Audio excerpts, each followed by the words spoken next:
Nasusunog ang pangunahing pinagkukunan ng kabuhayan ng Russia. May ginawa ang Ukraine na walang awang nagbubura ng $100 milyong ng pera ng Russia bawat 24 na oras, pinasiklab ng Ukraine ang apoy. Mistulang bumagsak ang impyerno sa industriyang bumubuhay sa Russia sa digmaan ni Putin. At kung mapapatuloy ito ng Ukraine, hindi na taon ang bibilangin kung hanggang kailan kayang pundohan ni Putin ang kanyang pananakop. Buwan na lang ang usapan. Sa isang post sa Telegram noong Abril 18, ipinaliwanag ni Robert Brovdi, komandante ng puwersa ng mga sistemang walang tripulante ng Ukraine, na umabot sa $100 milyong ang nalugi araw-araw dahil sa mga pag-atake ng puwersa ng mga sistemang walang tripulante at iba pang unit ng depensa ng Ukraine sa infrastruktura ng langis ng kalaban.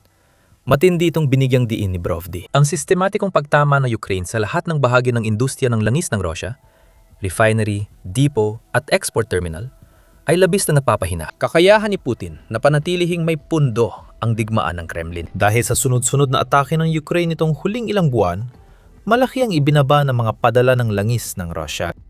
Bumaba ng 880,000 bariles bawat araw ang mga exports. Dahil sa presyo ng Urals crude, may $100 milyong na nawawalang kita ayon kay Brovdi. Ayon kay Brovdi, unti-unting nawawala sa kalaban ng kakayahan sa langis at lohistika, kaya nahihirapan silang mag-export. Nakikita na raw ang epekto nito sa labanan. Mas kaunting yaman para sa mga Ruso ay nangangahulugan ng mas malaking oportunidad para sa mga unit ng Ukraine. Desperado na ang Russia dahil maraming nasusunog na langis nila. Sinusubukan ng Kremlin na ilihis ang langis na ibebenta ng Russia. Pinapaikot ito sa bansa habang desperadong naghahanap ng export terminal na ligtas sa Ukraine drone o hindi pa nasusunog dahil sa mga direktang tama ng mga ito. Apektado na ang kita ng langis ng Rusya. Kahit maghanap sila ng daungan na di tinamaan ng Ukraine, inaabot pa rin sila ng araw o linggo sa pagdadala ng langis. May mga pagkaantala sa hangganan at bawat pag-atake ng Ukraine ay nagpapahaba sa pananatili ng langis sa Russia na dapat sanay na iluluwas na. Nainip na ang mga mamimili at walang magawa ang mga Ruso.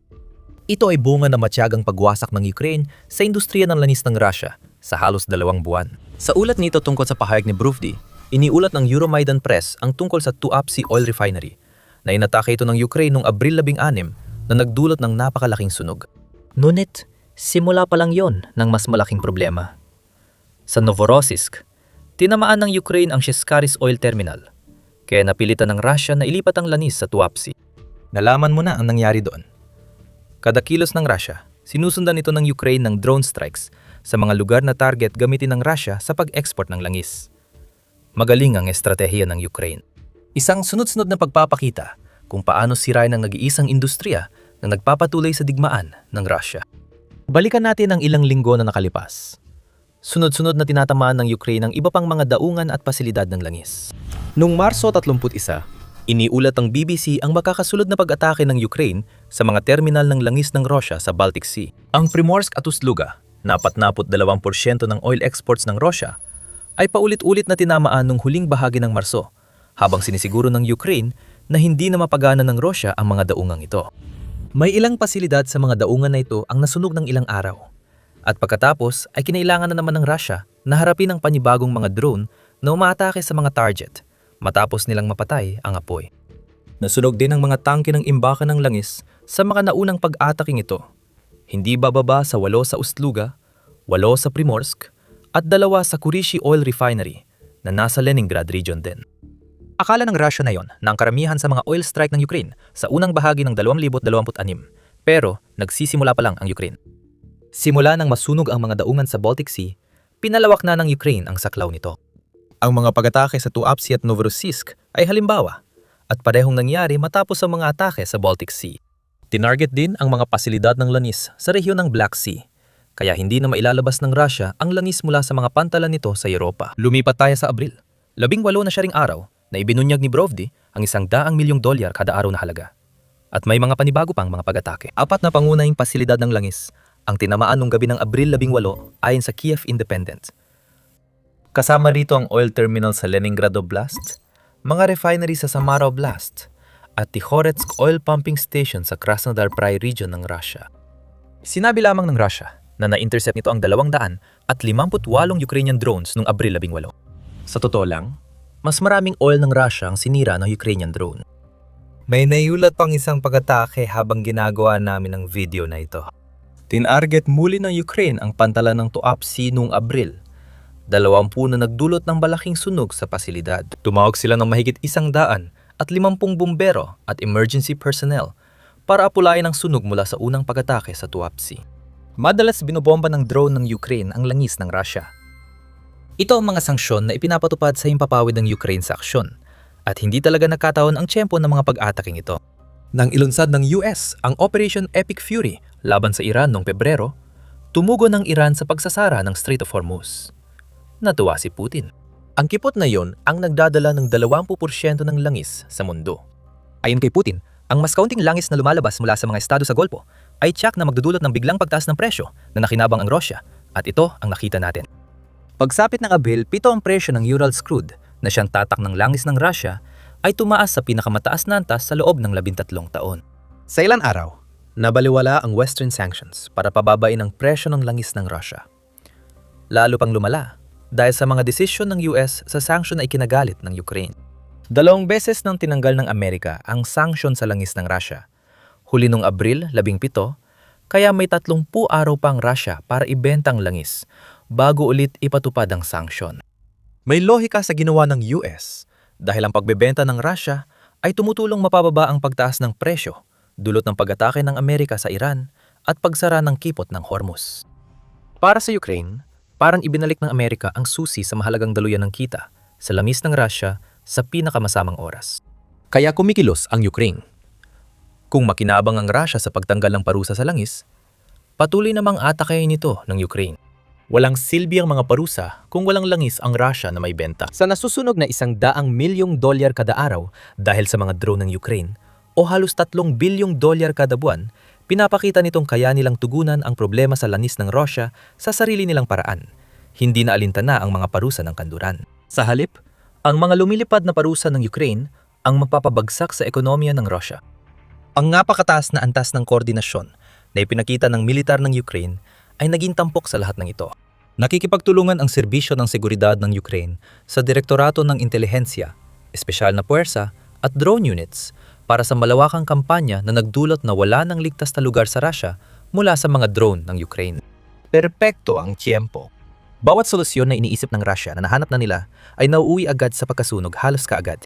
Dito magsisimulang magbago ang lahat para sa Russia. Masama na ang nasusunog na langis at bumabagsak na export. Pero ang tunay na problema, hindi kakayanin ng Russia ang mawalan ng $100 milyong araw-araw. Inaasahan ni Putin na magkakaroon siya ng malaking kita mula sa buwis dahil sa mas mataas na kita ng langis ng Russia kaysa dati. Kailangan niya yon dahil dumudulas na ang Russia sa isang crisis pang ekonomiya. Yun pa lang, binabago na ang lahat para sa Russia. Bago tayo magpatuloy, paalala lang na nanonood ka ng The Military Show. Kung gusto mo ng ganitong content, mag-subscribe ka sa channel. Naipit ang Russia sa patibong na pang-ekonomiya. Isang maes ng problemang pinansyal na dulot ng makitid na pananaw ni Putin sa Ukraine. Kung si Pangulong Putin ang masusunod, lahat ng buwis ng Russia ay mapupunta sa Ukraine. Sa kasalukuyan, halos bawat dolyar ay napupunta sa digmaan na nagtulak sa Russia sa isang walang katapusang siklo ng maling mga desisyong pinansyal. Simple lang ang siklo. Kumikita ng pera ang Russia, ginagastos ito sa mga kagamitang pandigma. Nawasak ang mga kagamitang yon. Walang napapala ang Russia sa gastos nila at patuloy pa naglalagay ng pera sa digmaan. Sa huli, may kailangang bumigay. Hindi pwedeng tuloy-tuloy ang pagagos ng pera. Lumaki na ang gastusin ng militar ng Russia, kaya kinukuha na nito ang pondo para sa bansa. Masama na nga ang mga opisyal na datos na lumalabas mula sa Russia. Ayon sa Stockholm International Peace Research Institute, gumastos ang Russia ng 7.5% ng kanilang gross domestic product o GDP para sa digmaan sa Ukraine noong 2025. Umabot yon sa 16 na trilyong rubles o humigit kumulang $213 bilyong. Sinasabing mas mababa ang gagastusin para sa 2026. Maka-6. 0.3% lang ng GDP ng Russia o halos $100 at $78 bilyong ang gagamitin para sa makinarya ng bigmaan niyang taon. Malaki pa rin ang halagang ito habang 5 taon ng pananakaw ni Putin na nagpapakitang posibleng higit $1 trilyong ang gastos ng Russia sa digmaan pagsapit ng katapusan ng 2026. At iyon na ang pinakamagandang senaryo. Ang mga opisyal na bilang na ito ay ang mga handang ibahagi ng Russia tungkol sa kanilang gastusin sa militar. Ang totoong nangyayari sa likod ng mga eksena ay mas malala pa. Noong Pebrero, iniulat ng Defense 24 na natuklasan ng BND na mas mataas ang totoong gastusin ng Russia sa militar kaysa sa ipinapahayag nila sa mundo at sa sarili nilang mamamayan. Sabi ng BND, maaring hanggang 66% mas mataas ang totoong gastos ng Russia kaysa sa kanilang sinasabi. Halimbawa, maaring noong 2025 ay naglaan ang Russia ng 10% ng kanilang GDP para sa militar, sa halip na 7.5% lang na naitala sa opisyal na gastusin. Ibig sabihin, posibleng gumastos ang Russia ng hanggang 50% ng pambansang budget para sa layunin ni Putin na mapasama ang Ukraine sa Russian Federation. Paano kaya tingin ni Putin na magiging sustainable ito? Kahit na magwagi pa ang Russia sa Ukraine, wala nang matitira sa Russia para mapasama pa ang Ukraine dito. Tungkol naman sa kung saan nakatago ang mga gastusing militar na ito, may ilang mga gastos na pilit tinatago ng Russia. Kadalasang hindi idinedeklara ang malalaking bonus na binibigay ng Russia sa mga voluntaryong sundalo kapalit ng pagpirma pa lang dahil galing ang mga ito sa regional budgets at hindi opisyal na bahagi ng kanilang sweldo. Malaking inaasahan ng Russia sa mga utang na labas sa opisyal na budget dahil sa batas ng Kremlin noong Pebrero 2022.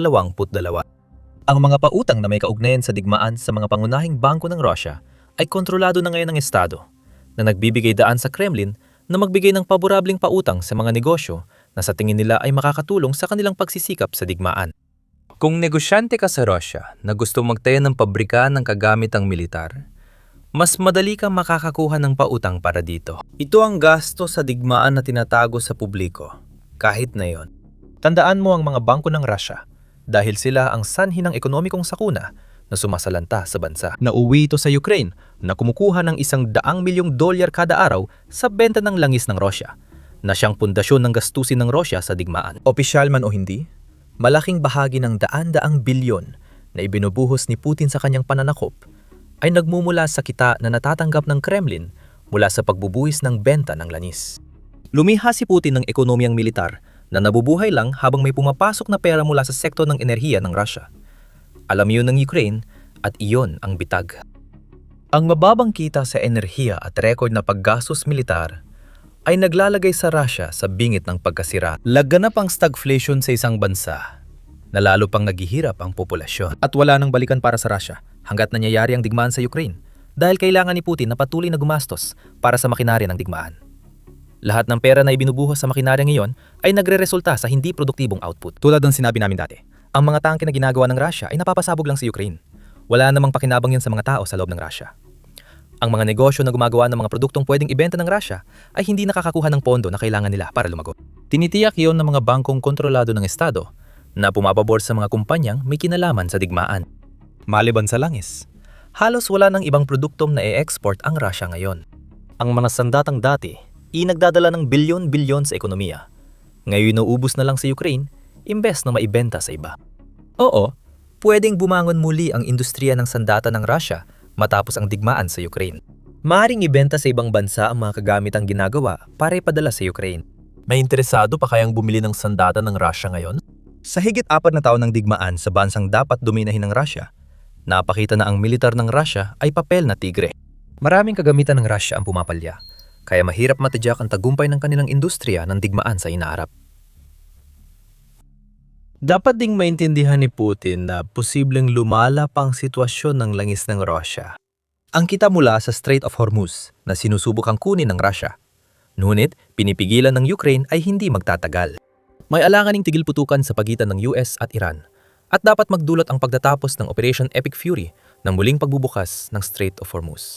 Bababa ang presyo ng langis bilang resulta na lalo pang magpapalala sa mga problemang nabanggit na natin. Nahihirapan pa rin ang ekonomiya ng Rusya kahit na naibebenta nilang langis sa mas mataas na presyo kaysa dati sa digmaan. Ano mangyayari sa ekonomiya nila kung bumaba ulit presyo ng langis at tinatamaan pa ng Ukraine ang export terminal? Walang mabuting mangyayari dyan. Kung kailangan mo pa ng dahilan kung bakit tama ang Ukraine sa pagtira sa langis ng Rusya, tingnan mo lang ang nabanggit nating mga bangko ng Rusya. Nahihirapan sila dahil umaasa ang Rusya sa enerhiya at tumatanggi si Putin na maabala sa mga krisis sa loob ng bansa para sa paggasto sa digmaan sa Ukraine. Nakatanggap tayo ng unang senyales bandang dulo ng Enero na mahihirapan ang mga bangko ng Rusya sa taong 2026.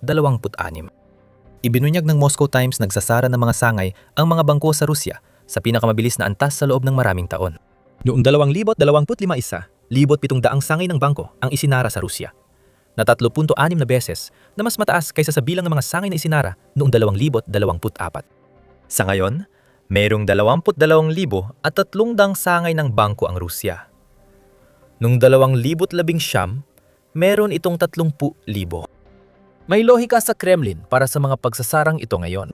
Isinasara ng mga bangko sa Rusya ang kanilang mga sangay dahil inililipat nila ang kanilang mga serbisyo online.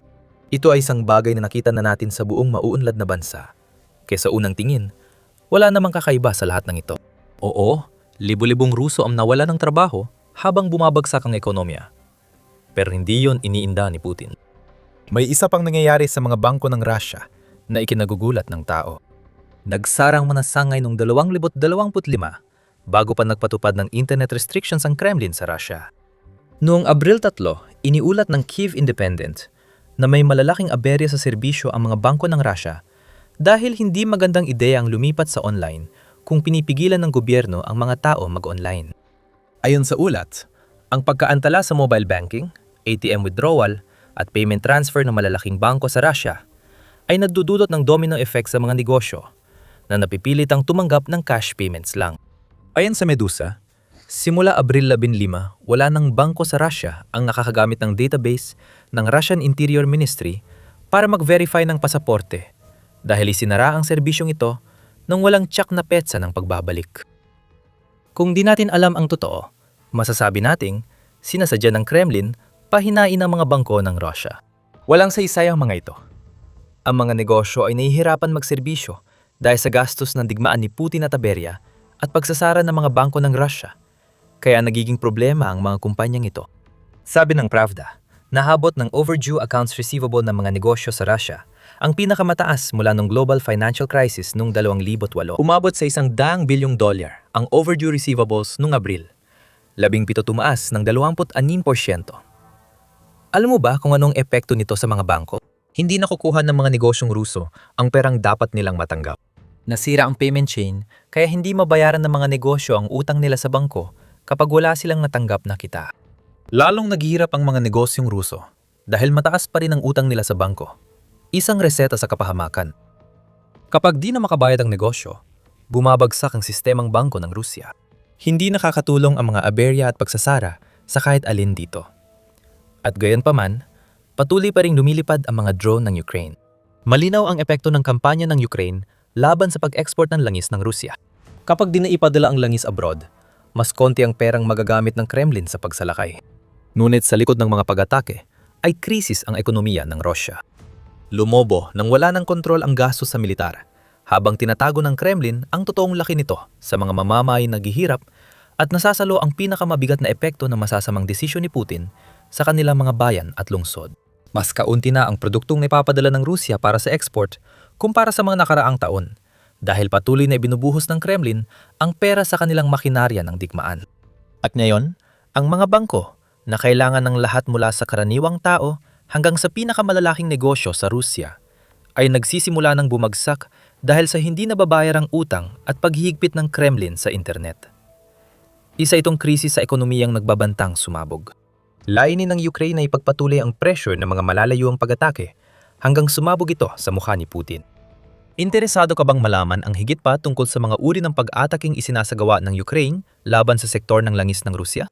Kung oo, pwede ka naming ibalik sa Novorossiysk, kung saan inatik ng Ukraine ang isa sa pangunahing daungan ng Rusya sa Black Sea nitong Abril. Panurin ang aming video para malaman kung ano mismo ang ginagawa ng Ukraine na nadudulot sa Rusya ng pagkaluging $100 milyong bawat araw sa kita mula sa pag-export. At kung nagustuhan mo ang video na ito, siguraduhin mo mag-subscribe sa The Military Show para hindi mo mamiss ang alinman sa aming mga pagsusuri tungkol sa mga pag-atake ng Ukraine o sa alanganing kalagayan ng pananalapi ng Rusya.